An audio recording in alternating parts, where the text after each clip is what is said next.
മഹാഭാരതത്തിൽ കർണനായി വേഷമിട്ടത് പങ്കജ് ധീർ ആണ്. ഇപ്പോഴത്തെ വയസ്സ് 68 വയസ്സാണ്. കാന ഇപ്പോൾ ഇങ്ങനെയാണ്.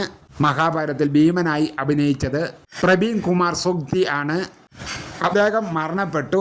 അദ്ദേഹത്തിൻ്റെ വയസ്സ് 74 മഹാഭാരതത്തിൽ ഭീഷ്മരായിട്ട് അഭിനയിച്ചത് മുകേഷ് കന്നിയായിരുന്നു. അദ്ദേഹം ശക്തിമാനിലും അഭിനയിച്ചിട്ടുണ്ട്. ഇപ്പോൾ അദ്ദേഹത്തിൻ്റെ വയസ്സ് 66. മഹാഭാരതത്തിൽ ദ്രൗപദിയുടെ വേഷമിട്ടത് രൂപ ഗാംഗുലിയാണ്. ഇപ്പോഴത്തെ വയസ്സ് 58. അർജുനായി മഹാഭാരതത്തിൽ വേഷമിട്ടത് ഫെറോസ് ഖാൻ ആയിരുന്നു. വയസ്സ് ഇപ്പോൾ ഫെറോസ് ഖാൻ്റെ 61. ദുര്യോധനായി വേഷമിട്ടത് പുനീത് ദിസറാണ്.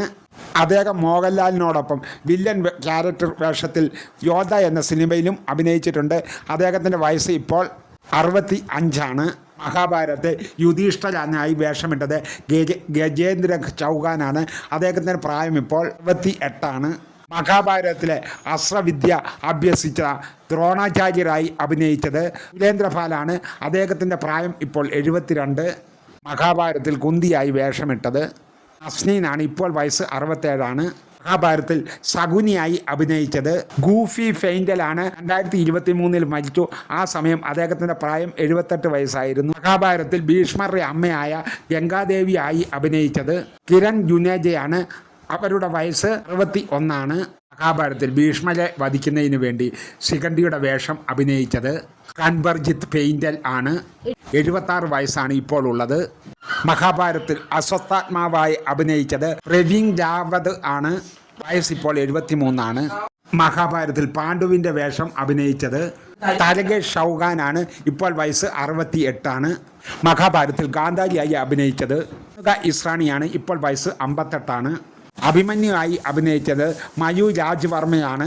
വയസ്സിപ്പോൾ 61. മഹാഭാരതത്തിൽ ഇന്ദ്രനായി അഭിനയിച്ചത് സതീഷ് കൗരാണ്. വയസ്സിപ്പോൾ 74. മഹാഭാരതത്തിൽ ഹനുമാനായി വേഷമിട്ടത് ദാരാസിംഗ് ആണ്. മരിച്ചത് 2012 83 വയസ്സായിരുന്നു. മഹാഭാരതത്തിൽ ശ്രീകൃഷ്ണനായി വേഷമിട്ടത് നിതീഷ് ഭരദ്വാജ് ആയിരുന്നു. 62 വയസ്സാണ് ഇപ്പോൾ അദ്ദേഹത്തിന്.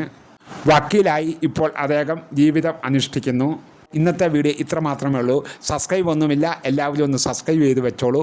ഇതിൻ്റെ ബാക്കി വീഡിയോയുമായി വരുന്നതായിരിക്കും. ഇനിയും ഇതുപോലെയുള്ള വീഡിയോകൾ എൻ്റെ കൂട്ടുകാർ പ്രതീക്ഷിക്കുന്നെങ്കിൽ ഒന്ന് സബ്സ്ക്രൈബും ലൈക്കും ഷെയറും ചെയ്ത് വെക്കാൻ മറക്കല്ലേ. Good bye.